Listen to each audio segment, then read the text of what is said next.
Dahulu kala, di sebuah desa kecil yang tenang, hiduplah seorang kakek miskin yang setiap hari mencari kayu bakar di hutan untuk dijual.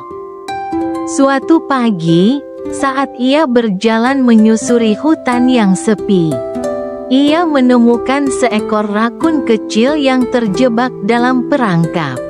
Hewan itu meringkuk ketakutan, namun matanya menunjukkan permohonan agar dilepaskan.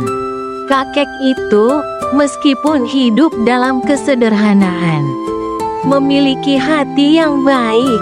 Ia segera membebaskan si rakun dan melepaskannya kembali ke hutan. Rakun itu menatapnya sejenak, seakan berterima kasih, sebelum berlari menghilang di balik pepohonan. Keesokan harinya, saat kakek kembali ke rumahnya yang sederhana, ia menemukan sebuah ceret tua yang indah di depan pintunya. Heran namun senang, ia membawa ceret itu ke dalam rumah dan memutuskan untuk menjualnya di pasar karena ia sangat membutuhkan uang. Namun, ketika ia mencoba membersihkan ceret itu, sesuatu yang aneh terjadi. Ceret itu tiba-tiba menggeliat dan berubah menjadi seekor rakun dengan tubuh bagian depan seperti ceret dan ekor yang tetap berbulu.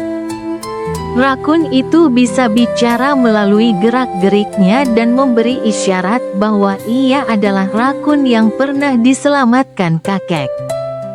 Rakun itu punya rencana. Ia akan berpura-pura menjadi ceret ajaib dan menunjukkan pertunjukan aneh yang bisa menghibur orang-orang. Kakek itu pun membawa ceret ajaib itu ke kota dan mulai mengadakan pertunjukan. Ceret itu bisa menari, melompat, bahkan meniup uap air sambil berputar-putar seperti sedang menyanyi. Orang-orang di kota terpesona dan membayar untuk menonton pertunjukan ceret ajaib itu. Dalam waktu singkat, kakek yang dulu miskin mulai hidup berkecukupan berkat pertunjukan rakun ceret tersebut.